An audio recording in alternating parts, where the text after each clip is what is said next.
Welcome to my YouTube channel. Hai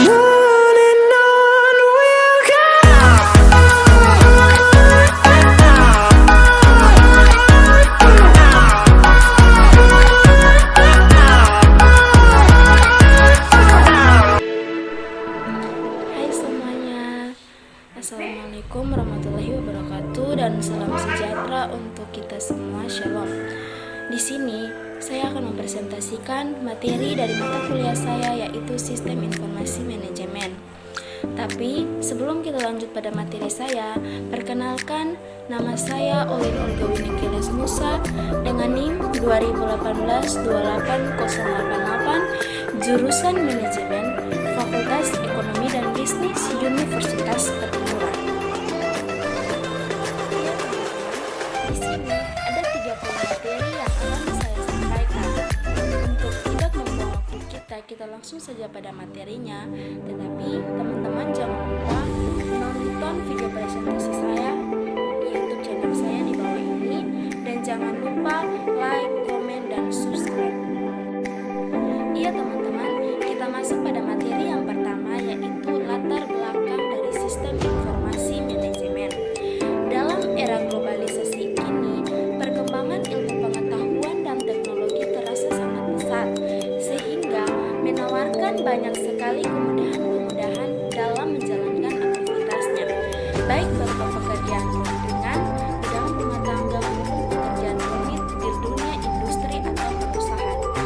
Sehingga akhirnya kita seolah-olah dimanjakan oleh teknologi tersebut. Sistem informasi berbasis komputer kini menjadi suatu hal yang primer bagi kebutuhan informasi. Banyak bidang yang memanfaatkan sistem informasi berbasis komputer ini untuk mempermudah pekerjaan mereka, mulai dari kalangan dan bisnis sampai dari kalangan akademis. Mereka memanfaatkan komputer sebagai alat untuk mempermudah pekerjaan mereka. Setiap sistem informasi akan mempunyai masalah tersendiri, tanpa mempedulikan seberapa baiknya sistem informasi tersebut di dunia desain. Beberapa hal yang menyebabkan sistem informasi mempunyai masalah adalah waktu atau overtime, lingkungan yang berubah, serta perubahan prosedur operasional. Materi saya yang kedua yaitu manfaat bagi sistem informasi manajemen pada kalangan masyarakat. Banyak sekali manfaat di pekerjaan teknologi informasi dan komunikasi. Peningkatan kualitas hidup semakin menuntut manusia untuk melakukan berbagai aktivitas yang dibutuhkan dengan mengoptimalkan sumber daya yang dimilikinya. Salah satunya adalah teknologi informasi dan komunikasi yang perkembangannya begitu cepat dan secara tidak langsung mengharuskan manusia untuk menggunakannya dalam segala aktivitas mereka. Beberapa penerapan dari teknologi informasi dan komunikasi antara lain dalam perusahaan, dunia bisnis, sektor perkantoran, perbank, pendidikan, dan kesehatan. Iya, manfaat dari sistem informasi manajemen akan saya bahas satu persatu. Yang pertama adalah penerapan teknologi informasi dan komunikasi dalam perusahaan. Penerapan teknologi informasi dan komunikasi banyak digunakan oleh para karyawan. Kebutuhan efisiensi waktu dan biaya penyebabnya, setiap pelaku usaha merasa perlu memerlukan teknologi informasi tersebut dalam dunia pekerjaan mereka. Penerapan teknologi informasi dan komunikasi menyebabkan perusahaan itu berubah pada kebiasaan-kebiasaan kerja mereka. Misalnya penerapan enterprise account planning adalah salah satu aplikasi perangkat lunak yang mencangkup sistem informasi manajemen dalam perusahaan. Yang kedua adalah penerapan teknologi informasi dan komunikasi dalam dunia bisnis. Dalam dunia bisnis, teknologi informasi dan komunikasi dimanfaatkan untuk perdagangan secara elektronik atau dikenal sebagai e-commerce. E-commerce adalah perdagangan menggunakan jaringan komunikasi internet. Yang ketiga adalah penerapan teknologi informasi dan komunikasi dalam perbank. Dalam dunia perbank, teknologi informasi dan komunikasi adalah diterapkannya transaksi perbank melalui internet atau dikenal dengan internet banking. Beberapa transaksi yang dilakukan melalui internet banking adalah transfer uang, pengecekan saldo, pemindahan bukuan, pembayaran, tagihan, dan informasi rekening Anda. Yang keempat adalah penerapan teknologi informasi dan komunikasi dalam pendidikan. Teknologi pembelajaran terus mengalami perkembangan seiring berkembangnya zaman. Dalam pelaksanaan pembelajaran sehari-hari, makalah teknologi informasi dan komunikasi sering dijumpai komunikasi teknologi, audio data, video data, audio, video, dan internet.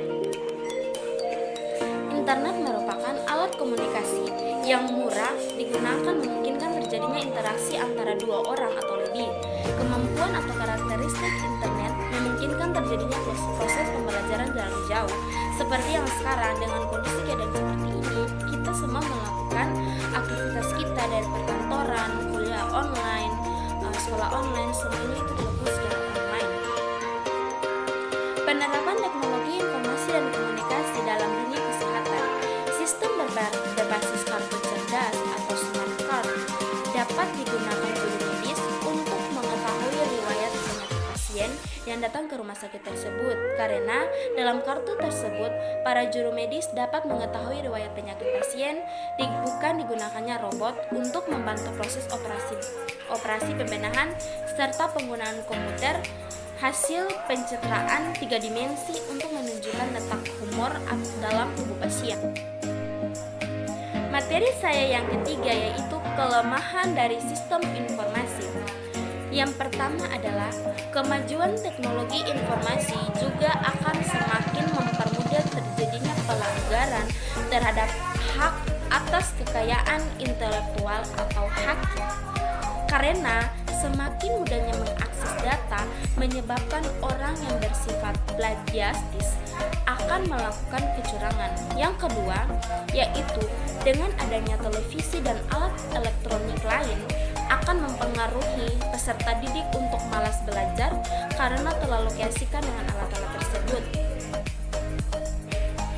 Yang ketiga, dengan adanya akses internet dan isinya sudah ada bermacam informasi yang dibutuhkan, hal itu akan menyebabkan kita malas untuk membaca buku-buku pendidikan karena telah terpengaruh oleh hal-hal yang instan.